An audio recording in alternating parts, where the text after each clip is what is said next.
오늘 말씀은 요한복음 3장 22절에서 36절 말씀입니다. 이후에 예수께서 제자들과 유대 땅으로 가서 거기 함께 유하시며 침례를 주시더라. 요한도 살렘 가까운 에논에서 침례를 주니 거기 물들이 많음이라 사람들이 와서 침례를 받더라. 요한이 아직 옥에 갇히지 아니하였더라. 이에 요한의 제자 중에서 한 유대인으로 더불어 결례에 대하여 변론이 되었더니 저희가 요한에게 와서 가로되 랍비여, 선생님과 함께 요단강 저편에 있던 자 곧 선생님이 증거하시던 자가 침례를 주매 사람이 다 그에게로 가더이다. 요한이 대답하여 가로되 만일 하늘에서 주신 바 아니면 사람이 아무것도 받을 수 없느니라. 나의 말한 바 나는 그리스도가 아니요 그의 앞에 보내심을 받은 자라고 한 것을 증거할 자는 너희니라. 신부를 취하는 자는 신랑이나 서서 신랑의 음성을 듣는 친구가 크게 기뻐하나니 나는 이러한 기쁨이 충만하였노라. 그는 흥하여야 하겠고 나는 쇠하여야 하리라 하니라.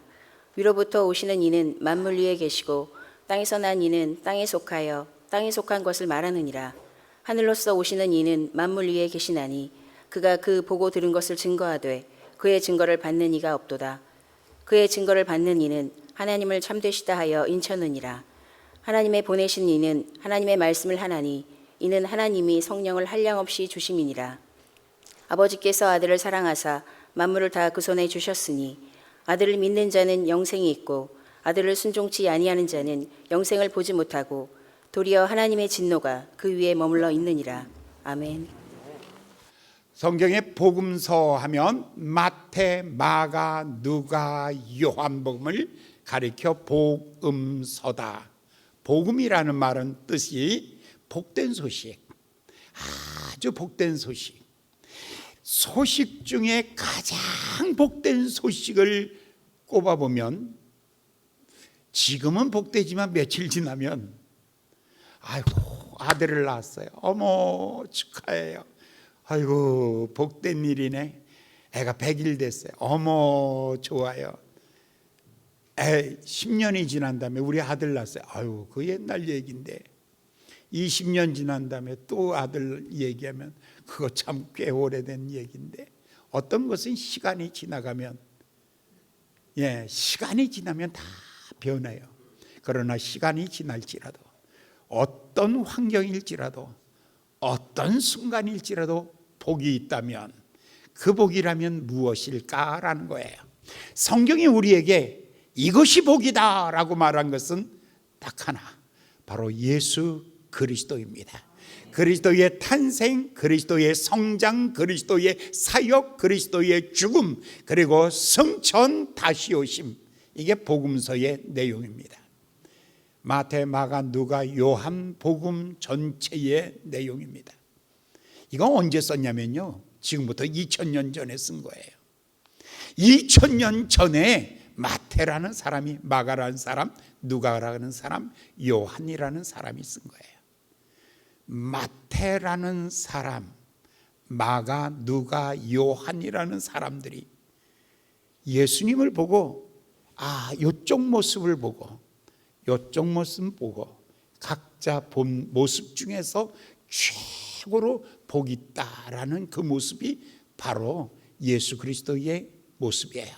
그런데 예수 그리스도의 모습을 얘기하고 있는 복음서에서 마태, 마가, 누가, 요한복음까지 모든 성경이 똑같이 얘기하고 해주는 사람이 하나 있는데 그게 요한이에요.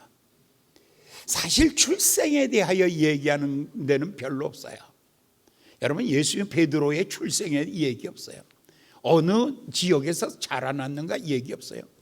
베드로는 그저 예수 만난 그 순간부터 얘기가 나오죠. 다른 제자들도 다 마찬가지예요.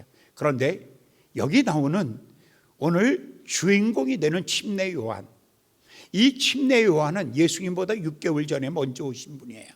그런데 성경은 그 아버지부터 이 얘기를 하고 있어요. 그런데 마태, 마가, 누가, 요한복음 전체가 다 똑같이 침례 요한에 대해서 얘기하고 있어요. 그의 아버지의 이름은 샤가라예요. 누가복음 1장 5절에 보면 유다 왕 헤롯 때에 아비야의 반열에 제사장 하나가 있으니 이름은 사가랴요. 그 아내는 아론의 자손이니 이름은 엘리사벳이다. 자, 아버지의 이름은 사가랴. 그리고 그 어머니의 이름은 엘리사벳. 그 사이에서 태어난 사람이 바로 요한이에요. 그런데 그 어머니와 그 아버지를 두고 성경이 한마디로 어떤 사람이었는가를 딱 정리해서 얘기를 했어요. 6절에 이야기하기를 이렇게 말해요. 이 두 사람이 하나님 앞에 의인이니, 사람들의 평가가 아니에요. 하나님 보시기에 의롭다, 하나님 보시기에 괜찮은 사람이야 라고 하나님이 인정할 만한 사람이에요. 의인이니 주의 모든 계명과 규례대로 흠없이 행하더라. 여러분, 성경 율법의 조항이 613가지입니다. 사실 이거 그대로 지키기가 얼마나 어려운지 몰라요. 그런데 이 사람들은 그 법조항들을 다 지켰다. 그래서 의인이다.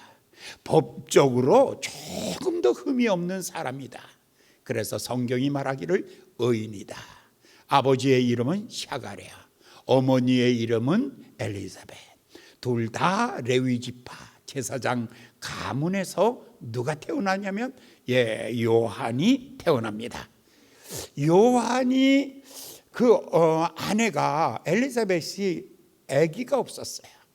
그런데 하나님의 성전에 들어가서 불을 필 때에, 제사장이니까 등잔불을 필 때에 주의 천사가, 가브리엘 천사가 나타나서 내 아내 사가랴가 임신할 것이고 아들을 낳을 것인데 이름을 요한이라 하라. 그는 바로 예수님이 오실 길을 예비하기 위하여 예수님보다 먼저 보내는 자다 라고 이렇게 분명하게 사가랴에게 말해줬어요.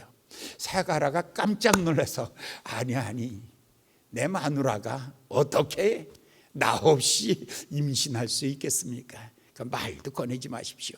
그랬더니 하나님이 너 못 믿어? 그러면 못 믿는다고 내가 일을 포기하지 않아. 못 믿어? 좋아, 넌 벙어리가 되라. 그날부터 입이 딱 닫아져서 벙어리가 됐어요.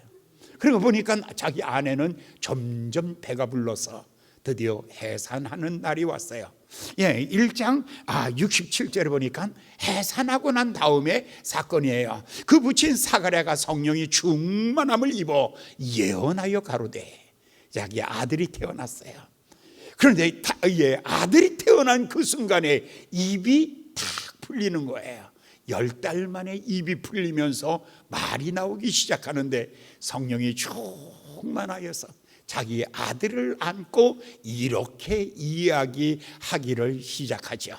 근데 그 이야기의 핵심이 뭐냐면 그 다음 67절의 이야기예요.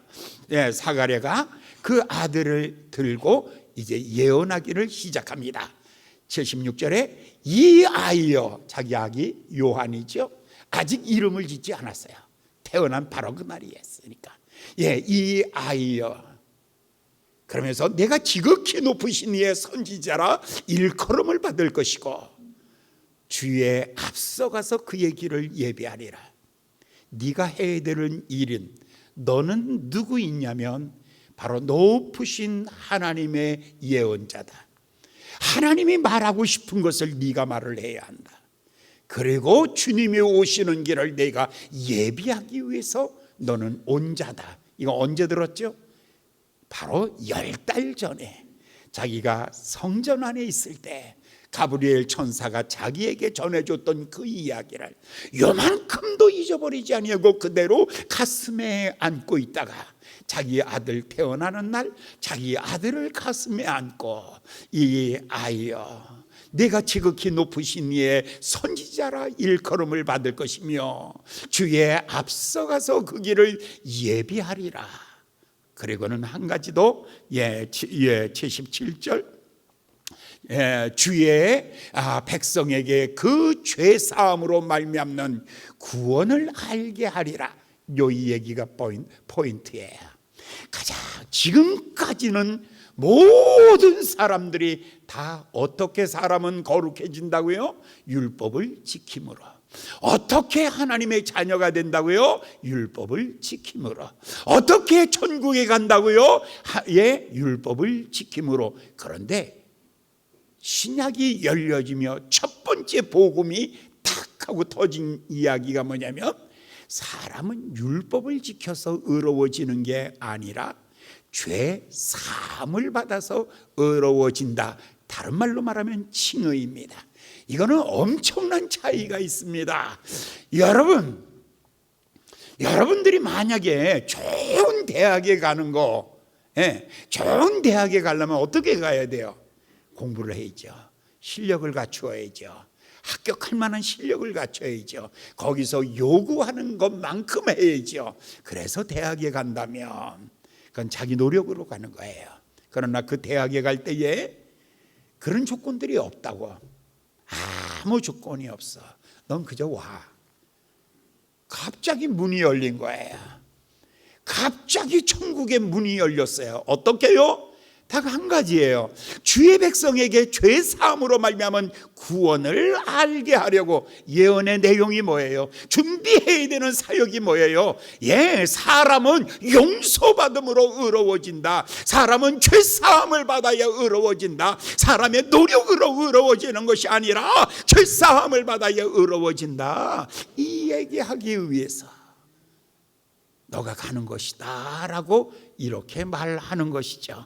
그러면서 이것은 마치 78절에 다시 또 이렇게 말하죠. 마치 이는 우리 하나님의 긍휼을 인함이라. 무엇 때문에? 하나님의 아무 자격이 없는 사람도 그저 믿음으로 오는 사람들마다 용서함으로 의롭다가 불러주는 이유가 있다. 그것은 하나님의 긍휼 때문이다. 하나님의 사랑 때문이다. 하나님이 가장 깊은 곳에서부터 흘러넘치는 사랑, 그것이 하나님의 긍휼이다. 이것은 마치 돋는 해가 위로부터 우리에게 임한 것처럼. 태양이 뜬다고 떴습니까? 여러분에게 전화하고 떴습니까? 여러분에게 말하고 떴습니까? 여러분 아무것도 몰라도 오늘 아침 태양이 떠듯이 아무도 기대하지 아니하고 아무도 소망하지 아니하고 모든 사람들이 다 절망하고 모든 사람이 다 지옥불에 들어가야 되는 이 절망의 날에 하나님은 하나님의 방법으로 하나님의 작정한 시간에 하나님의 카이오스의 시간에 하나님은 돋는 해와 같이 바로 하늘의 창을 열으시고 마치 저 우주 바깥에서 멀리서 하나님께서 지구라는 창을 열으시고 거기에 하나님의 구원의 손길이 쫙 들어오면서 빛이 비춰지는 것처럼,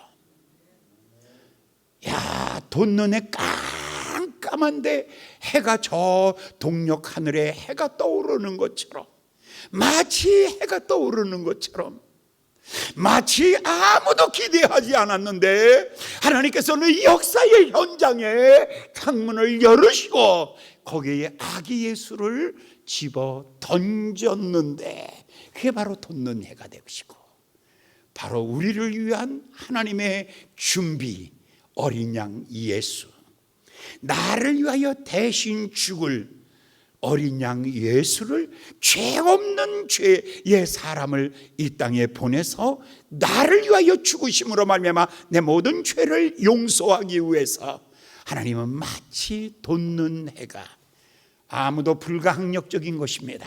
아무도 태양이 떠오르는 것을 막을 사람 없습니다. 아무도 태양이 떠오르는 것을 제지할 사람이 없습니다. 아무도 하나님의 구원을 막을 길이 없습니다. 하나님이 정하시고 하나님이 부르시고 하나님이 구원 주시기로 작정한 그 사람들을 아무도 막을 수 없는 이 불가항력적인 구원.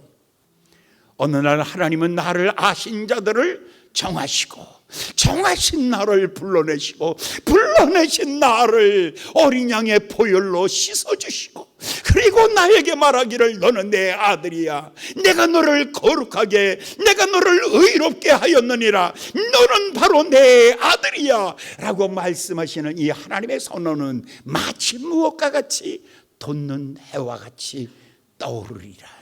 죽음의 그늘에 앉은 이들에게 하나님의 희망이 이 땅에 솟아나리라. 이걸 누가요? 요한의 아버지가 요한을 안고 너는 예수는 아니야, 너는 구원자는 아니야. 그러나 그분 오시는 길을 준비하기 위해서 너는 온 거야.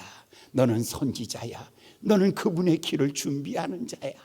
내가 해야 될 것은 바로 예수 메시아가 오신다는 것을 온 세계에 선포하는 거야.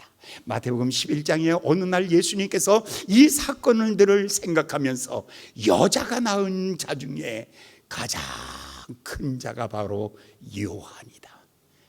인간이 해야 될 일 중에 가장 큰 일이 있다면 예수를 말하며 예수를 기다리며, 내가 인생을 사는 가장 소중한 이유가 있다면 내가 더 무엇을 바라겠는가? 내가 더 어떤 것을 기다리겠는가? 내가 기다림이 있다면 그리스도 예수를 만나는 것, 바로 그날을 기다리며 소망하는 것. 여인이 낳은 아이들 중에, 이 땅에 태어난 아이 중에 가장 큰 자는 바로 요한이다. 예수님께서 인정해 줬죠. 선지자를 말할 것이며 그 길을 예비할 것이며, 예수는 그리스도라고 선포하는 것, 바로 그것이 이 사람의 사역이다. 자, 이 사람은 그냥 태어난 게 아니에요. 태어난 게 우연이 아니라고요. 여러분이 태어난 것이 우연이라고 생각한다면 허무하기 짝이 없는 거예요. 여러분들이 우연히 나는 어느 날 대한민국에 태어났고 그냥 우연히 이렇게 살다가 우연히 소리 없이 빛도 없이 그냥 나는 아침에 안개와 같이 사라져버리고 만다면 인간 이거 의미 아무것도 없어요. 흙에서 와서 흙에서 태어나서 흙으로 살다가 흙으로 돌아간다면 인간처럼 허무한 게 어디 있어요? 차라리 아무것도 몰랐다면, 차라리 아무것도 없이 인생을 살았다면 그저 대충 살다가 가면 되는데, 인간이 뭔가 굉장한 줄 알고 살았는데 어디서 와서 무엇을 하며 어디로 가야 될는지, 흙에서 태어나서 땅을 바라보며 살다가 땅의 것들을 생각하다가 흙으로 돌아간다면 인간 그 어떤 의미도 없고 인생은 허무요 무요 어둠이요 절망에 지나지 않는 인간. 근데 요한의 의미는 전혀 다릅니다. 그의 아버지가 그 아들을 붙잡고 네가 인간으로 태어나서 가장 소중한 일이 있다면 주의 오시는 길을 예비하는 것이고, 네가 인생으로 태어나서 가장 큰 일이 있다면 바로 그분의 메시지를 선포하는 것, 바로 이것이 너의 하는 일이야 라고 이렇게 말했죠. 그리고 30년의 세월이 또 지나갑니다. 그게 요한복음 1장 29절의 이야기예요. 30년의 세월이 지나고 난 다음에 요한복음 1장 29절에 보면 요한이 30살이 되었을 때 요단강가에서 열심히 회개하라 천국이 가까웠느니라 라고 선포했어요. 그는요 제사장의 아들로 태어났기 때문에 제사장 가문의 영광이 있는 거예요. 자기의 가문과 그리고 권력과 그리고 부와 영광 이러한 것들을 다 버리고 광야에서 오직 하나 메시아를 기다리며, 와, 어떻게 이렇게 살아갈 수 있을까? 네, 내 주여, 막 노래가 막 떠오르네. 낮에나 밤에나 눈물 머금고 내 주님 오시기를 고대합니다. 산다는 게 도대체 뭘까? 나는 왜 이 광야에 왔을까? 내가 태어났다면 그 이유가 있다면 메시아에 오는 길을 준비하기 위해서, 내가 이 자리에 있어야 된다면 메시아가 오는 길을 준비하기 위해서, 거기에서 사람들에게 회개하라, 예수가 오신다, 메시아 하나님의 나라가 우리에게 가까이 온다 라고 이렇게 선포하고 있을 때에 그들의 회개의 징표로, 주님을 맞이할 징표로 그들이 거기에서 침례를 받는 거죠. 요단강이 있었어요. 그래서 거기에 물에 잠기는 물세례를 침례를 받고 그들이 거기에서 돌이키고 있을 때 사람들이 예루살렘에서 왔어요. 와가지고 그 사람들이 이렇게 말하죠. 내가 메시아냐 그리스도냐 라고 말할 때 아닙니다. 그러면 너는 선지자냐 아닙니다. 그러면 너는 누구냐 라고 물을 때에 나는 단지 광야에서 외치는 자의 소리에 지나지 않습니다. 내 뒤에 한 사람이 오는데 나는 그의 신들매 풀기도 감당치 못할 자, 위대한 자, 나는 종의 종도 되지 못하는 그런 사람입니다. 메시아가 옵니다 라고 얘기하고 있을 때 이튿날 아침 그 예수가 군중들 속에 섞여서 들어오고 있는 모습을 딱 보는 순간에 온몸이 이게 막 얼어붙듯이 막 전기가 막 찌릿찌릿하듯이 군중 속에 한 사람이 끼어 있는데 그 사람이 바로 예수 그리스도였습니다. 순간 그는 이렇게 말합니다. 이튿날 요한이 예수께서 자기에게 나오심을 보고 가로되 보라 세상 죄를 짊어지고 가는 하나님의 어린 양이로다. 그가 아주 감탄하고 있는 거예요. 군중 속에 한 사람이 눈에 들어오는데 마치 보라라는 것은 뭐냐면 서브트라이트 받듯이 쫙 빛이 비쳐듯이 깜깜한 밤에 햇살과 같이 햇빛과 같이 빛이 쫙 비치는 예수를 보고 있는 거예요. 와 보라 세상 죄를 짊어지고 가는 하나님의 어린 양이로다.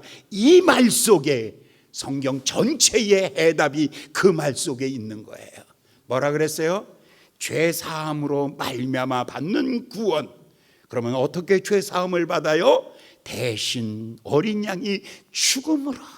바로 그 어린 양이 내 앞에 있을 때 그는 다 한복하고 말하기를 보라 하나님의 어린 양이로다. 그리고 난 다음에 군중들과 헤어졌어요. 이튿날 아침에 다시 서 있어요. 36절에 보니까 이튿날 예수의 탄생심을 이번에도 멀리서 보는 거예요. 그때에 다시 또 말합니다. 보라 하나님의 어린 양이로다. 자, 성경에 제일 먼저 예수님을 보라 하나님의 어린 양이로다 우리의 메시아로다라고 말한 사람은 요한이라는 사람이었습니다. 그래서 예수님이 이 요한을 보고 말하기를 여자가 낳은 자 중에 가장 큰 자라고 가장 지혜롭고 가장 존귀한 자라고 예수님이 그 사람을 그렇게 칭찬하였던 것입니다. 이 사람이 예루살렘을 버렸습니다. 사랑하는 여러분들은 모두를 서울을 버리고 오신 분들입니다. 할렐루야. 압구정동 버리신 분 아멘. 압구정동을 버리신 분 아멘. 서초동을 버리신 분 아멘. 강남을 다 버리시고 여러분 여기에 오셨는데 여러분 솔직히 요한은요 가문을 버렸고요 권력을 버렸고요 부요를 다 버렸습니다. 왜요? 예수를 위하여 기꺼이 이거 모두가 다 분토와 같이 버릴 만한 용기를 가지고 그는 광야에 왔습니다.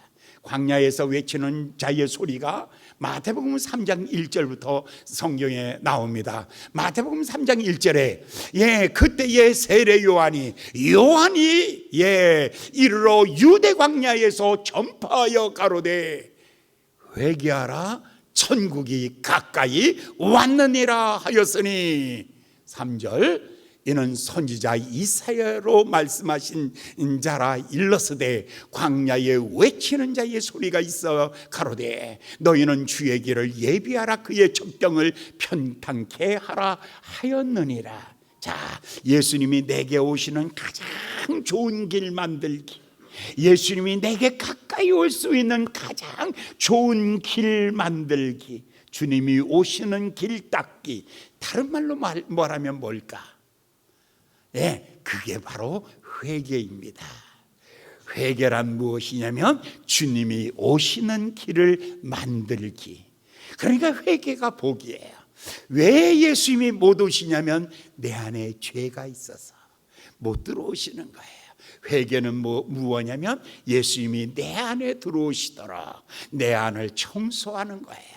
청소는 간단합니다. 고백하면 되는 거예요. 저는 미쁘시고 의로우사 우리의 모든 죄를 사하시며 우리를 모든 불의에서 깨끗게 하실 것이요, 빽빽한 안개가 사라진 것 같이, 구름이 사라진 것 같이 너희의 죄가 다 사라지는 방법이 하나 있는데 바로 예수 그리스도의 피를 내 마음에 뿌리는 거예요. 주님의 십자가의 피 흘림을 감사합니다. 내 죄를 위하여 흘려주신 그 피 때문에 내 죄를 씻어주심을 감사합니다. 주님의 그 피로 나를 정결케 하시고 나를 의롭게 해주심을 감사합니다. 여기 하나님의 나라가, 여기 하나님의 의가, 희락이, 화평이, 하나님의 평강이 이 안에 가득하기를 원합니다. 할렐루야, 할렐루야. 선지자 이사야로 말씀하신 것과 같이 광야에 외치는 자의 소리가 있어 가로되 너희는 주의 길을 예비하라. 어떻게 주의 길을 예비해요? 회개하는 거예요. 그래서 요한이 3장 1절에 회개하라 천국이 가까이 왔느니라. 여러분 옆 사람한테 꼭 얘기해 주세요. 회개하라가 한번 얘기해 주세요. 옆 사람한테 나 누구야 소개 좀 해봐. 나 누구야 소개하면서 회개하라가, 쳐다보지도 않고 그냥 다 자다가 일어났네. 어쩌면 그래, 어쩌면 그래. 각자 우리 살자고, 그냥 나는 나대로 살고 내려갈 테니까 그냥 거기서 그냥 주무시든지 그냥 멍 때리든지. 아니 왜 거기서 멍 때리고 있어? 그러니까 또 한다면서요. 나는 감동받고 있어. 그래 또 LG 무슨 선전하는 것 같아.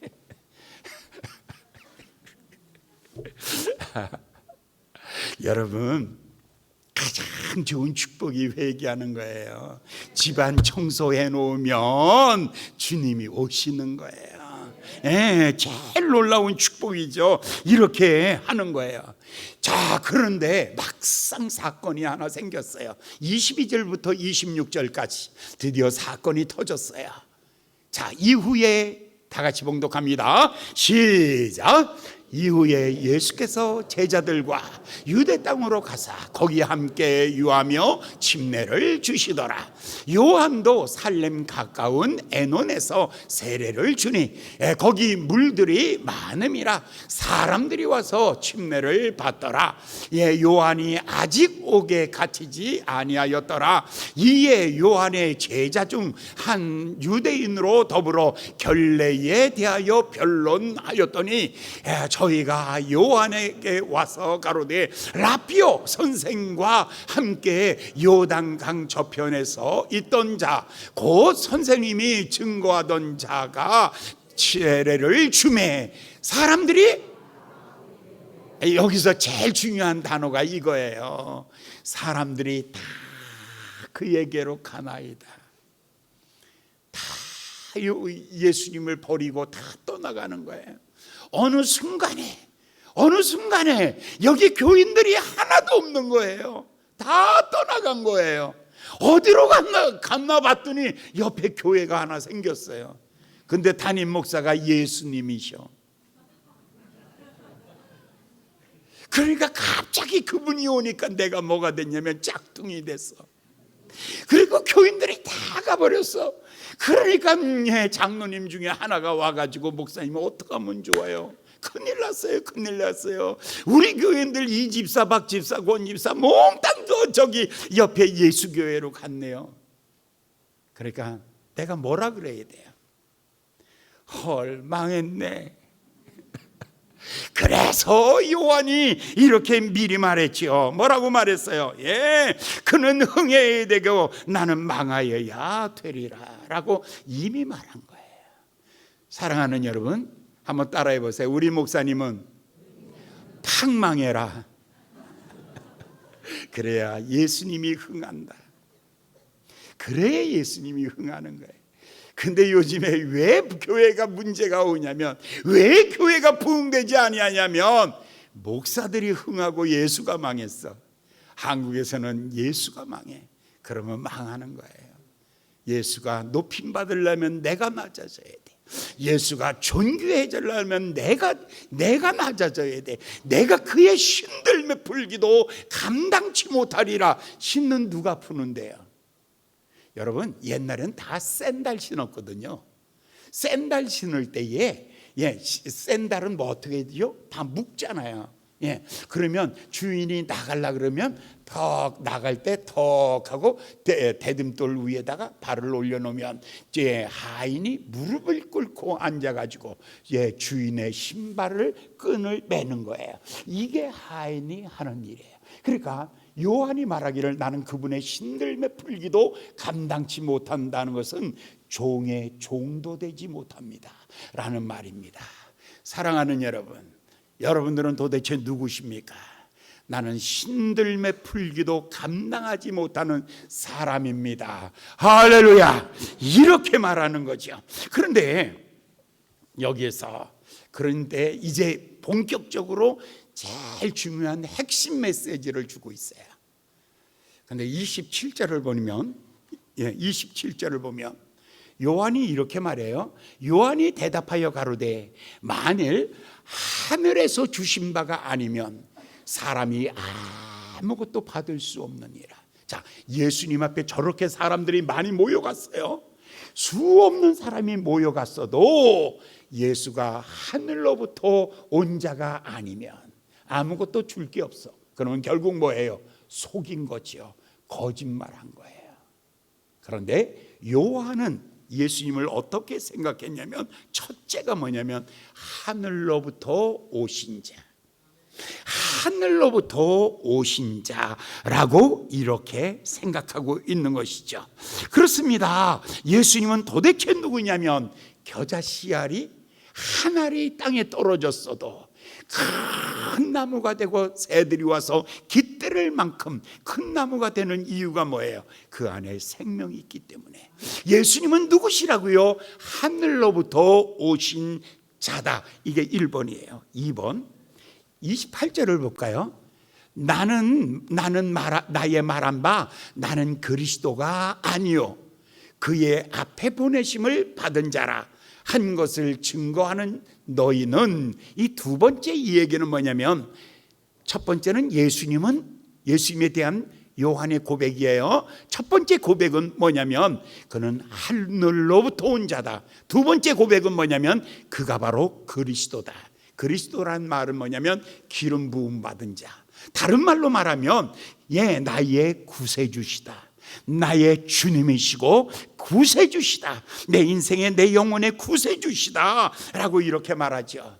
1장 2절에 이미 1장 20절에 이미 그가 요단강가에 있을 때에 예루살렘에서 사람들이 왔어요. 요한이 드러내어 말하고 숨기지 아니하고 드러내어 하는 말이 나는 그리스도가 아니다. 분명히 예루살렘에서 온 사람들에게 이미 우리가 1월 첫 주일 날 둘째 주 정도 설교를 했어요. 이미 나는 그리스도가 아니다 라고 말했어요. 그런데 그러면 너는 누구냐? 선지자냐? 아니다. 나는 그냥 단순히 광야에 외치는 자의 소리다. 도대체 너는 누구냐? 나는 그분 내 뒤에 오시는 이의 신들매 풀기도 감당치 못하는 자다. 야, 여러분 뭔가 굉장히 하는 것 같아요. 아니요. 여러분 진짜 제발 조심하십시오. 제발 조심하십시오. 대통령 바뀌어도 나라는 갑니다. 대통령 바뀌어도 나라는 갑니다. 걱정하지 마십시오.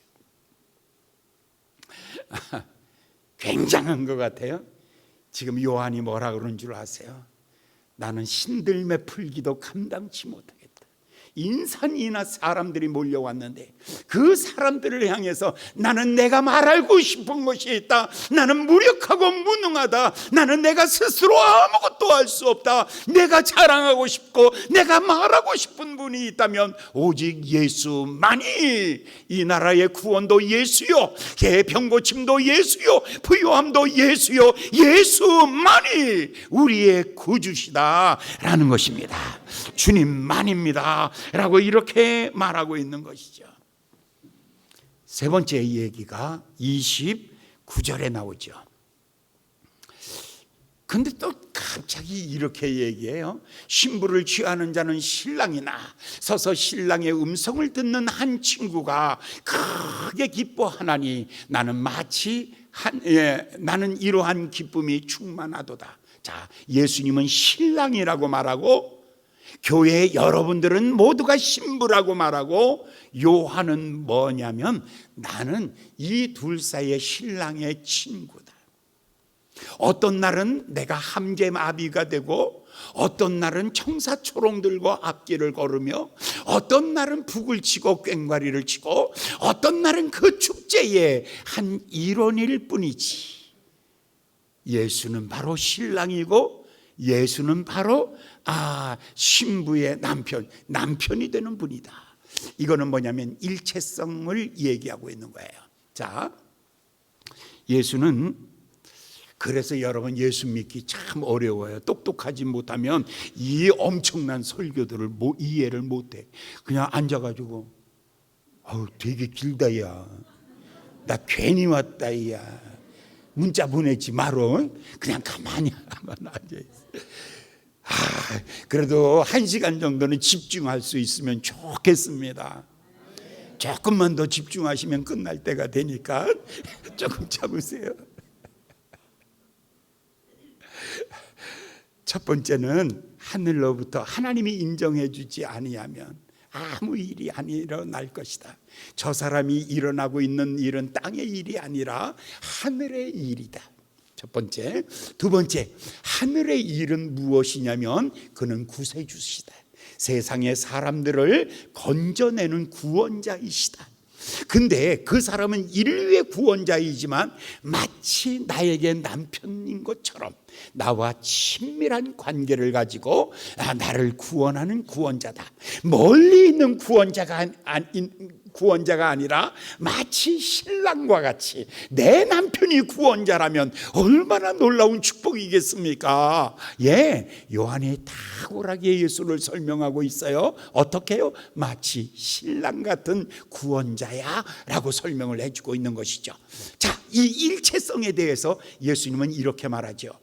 예수님은 나는 포도나무요 너희는 가지니 너희가 내게 붙어 있으면 절로 열매를 맺나니, 이것은 하나됨이죠. 신랑과 아내는요 여자를 만드시고 아담에게 끌어오니 이는 내 살 중에 살이요 내 뼈 중에 뼈다 라고 말하죠.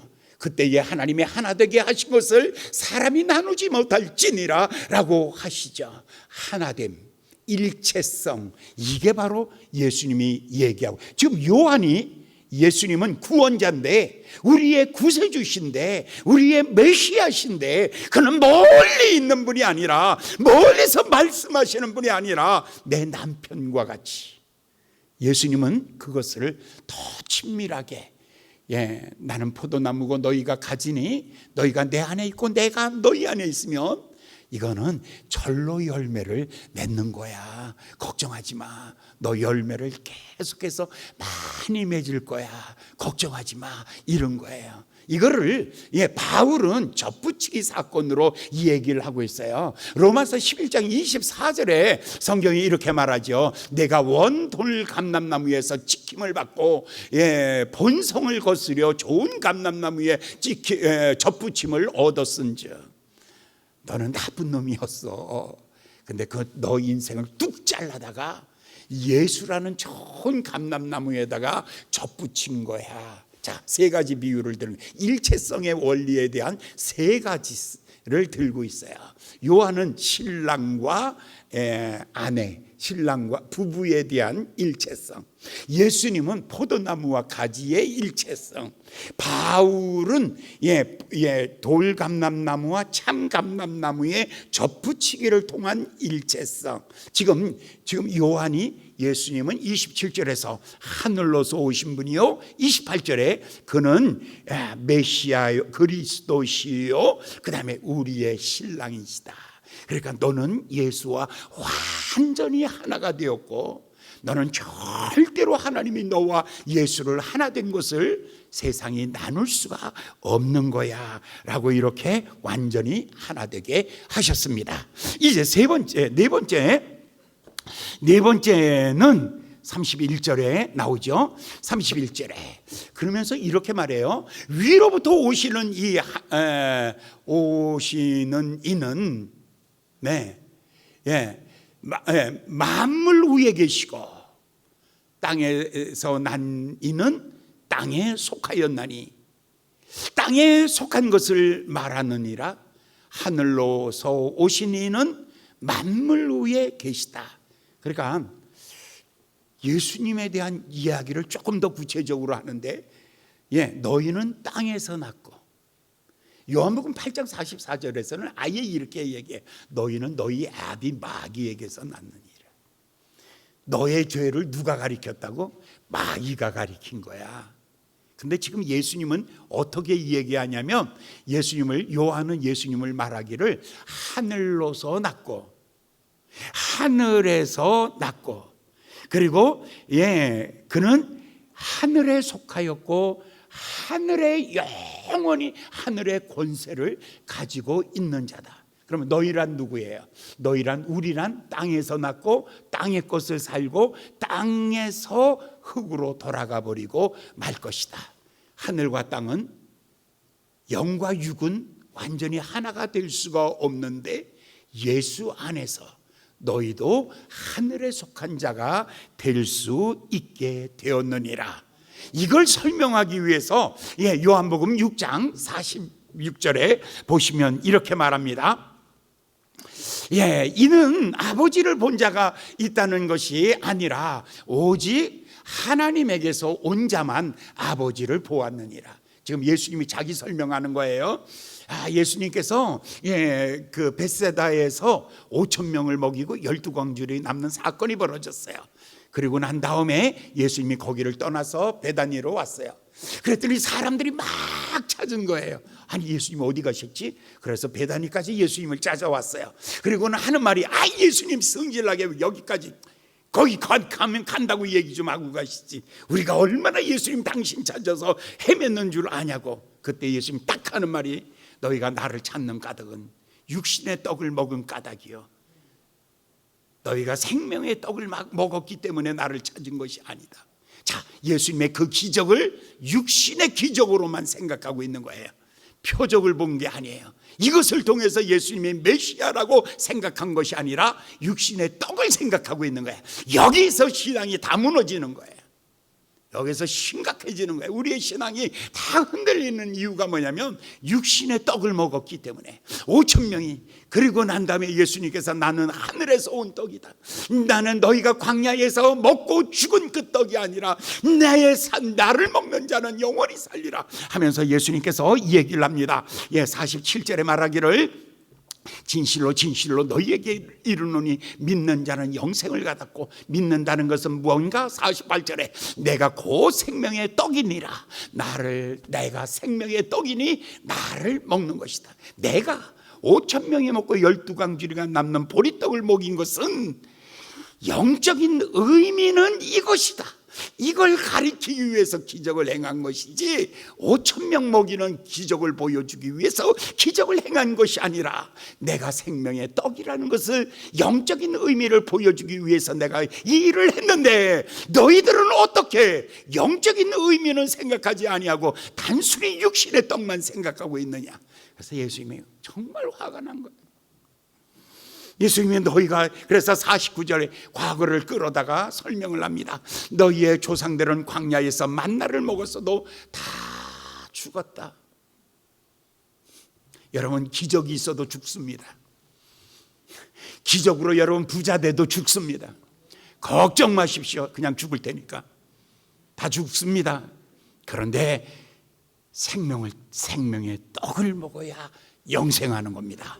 생명의 떡은 예수님의 말씀입니다. 예수님의 나를 위하여 찢기신 예수님의 몸을 우리가 믿음으로 받아들이는 것입니다. 그래서 51절에 나는 하늘로서 온 산떡이니 사람이 이 떡을 먹으면 영생하리라.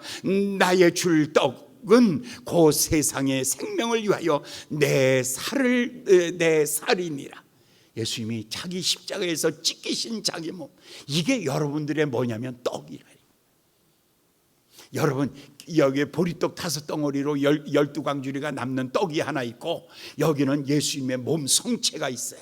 이 둘 중에 하나 선택하라면, 여러분들이 왜 예수를 믿느냐라고 말하면, 이 떡을 위해서 믿는 자는 다 육신의 떡을 먹는 자요.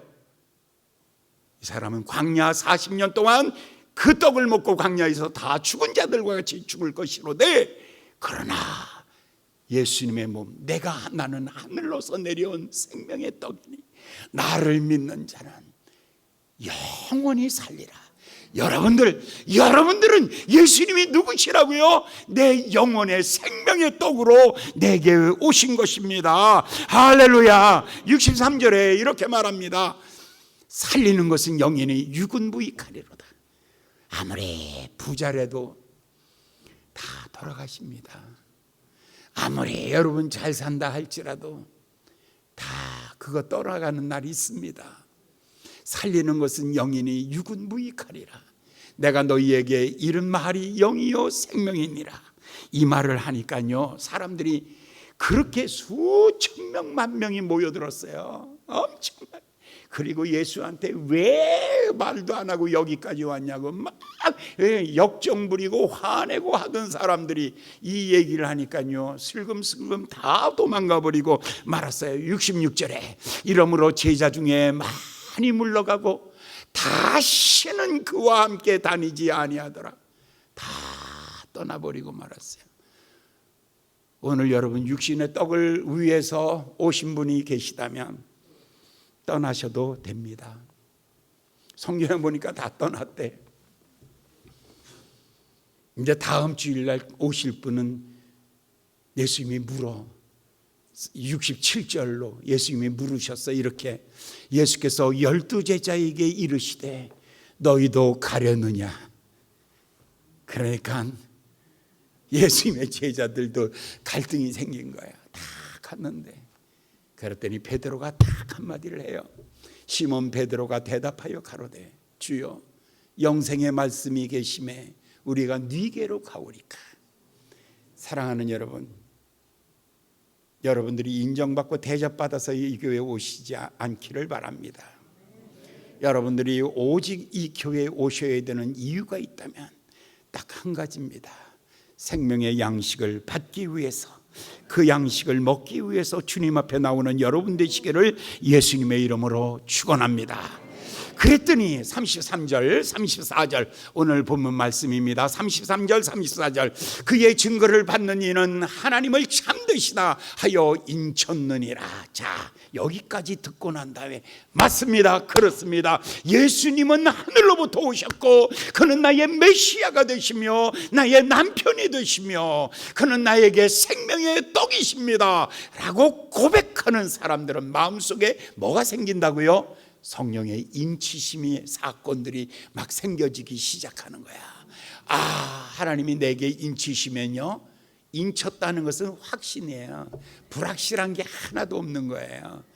될 것 같기도 하고 안 될 것 같기도 하고 성공할 것 같기도 하고 망할 것 같기도 하고 맨날 흔들거리는 거예요. 그냥 의심이 많아가지고 그저 두 마음을 품고 이리 갈까 저리 갈까 매일 흔들리는 거예요. 인침이 없는 거야. 그런데 하나님께서 내 마음에 인쳐주시는 거야. 성령을 통해서 하나님의 말씀을 볼 때마다 맞습니다. 그렇습니다. 이 말씀이 내게 주신 말씀입니다. 나는 이 말씀대로 삽니다. 모든 사람들이 다 떠날지라도 나는 주의 말씀대로, 나는 이 말씀대로 삽니다. 할렐루야. 인치실 때 성령이 역사합니다. 35절에 보면 한 구절 더 나갑니다.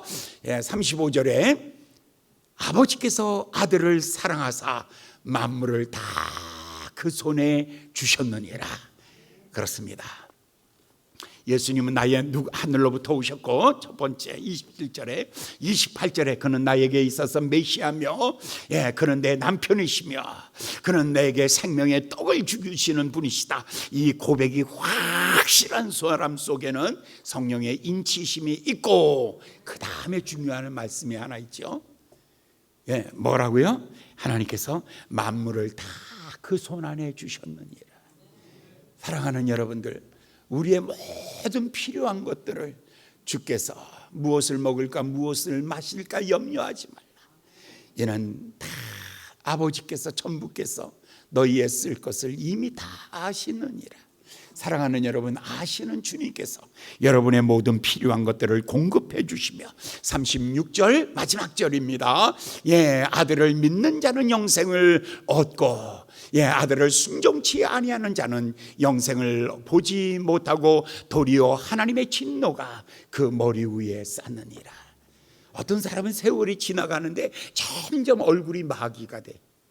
점점 마귀가 되는 거야, 그냥. 그래서 이제 나이가 아주 많아지면 늙은 마귀가 돼. 그냥 그래서 완전히 그냥 얼굴이 그냥. 근데 세월이 아무리 지나가도 영생이 있는 사람은요, 영원히 사는 사람은 항상 어린아이와 같이 순결하고 깨끗하고 항상 기쁨이 넘치고, 한 사람의 머리 위에는 진노를 쌓고 한 사람의 머리 위에는 은혜를 쌓는다면, 사랑하는 여러분, 예수는 시금석입니다. 여러분의 인생의 시금석이 되기를 바랍니다. BC와 AD와 BC가 갈라지듯이 전환점이 되시기를 바랍니다. 땅에 속한 사람이 하늘에 속한 사람으로 바꾸어지기를 바랍니다. 예수가 있는 사람은 영생을 쌓는 것이요, 그러나 예수가 없는 사람은요, 진노를 쌓고 있는 거예요. 옆 사람 위에 이렇게 보세요. 이렇게. 이 사람 머리 위에 뭐가 쌓여 있나? 가르쳐 주지는 말아도 큰 시험 드니까 또 가르쳐 주지를. 그러다 보면 돗자리 깔라고 그럴 테니까 절대 그런 거는 말해 주지 마시고, 사람을 볼 때마다 여러분 이렇게 보십시오. 하나님, 내가 만나는 이 사람의 머리 위에는 영생을 쌓게 하시고 하나님의 축복을 쌓게 하여 주시고, 하나님 진노를 거두시고 어둠을 거두시고 무거운 인생의 수고한 짐들을 다 내려놓게 하시고, 이 사람의 머리 위에는 항상 은혜를 쌓는 하나님의 은혜의 사람이 되게 하여 주시옵소서. 이 축복스러운 삶 되시기를 예수님의 이름으로 축원합니다. 기도하겠습니다. 자비로우신 귀하신 아버지 하나님, 오늘 아침도 우리에게 주시는 말씀을 다시 한번 마음에 새깁니다.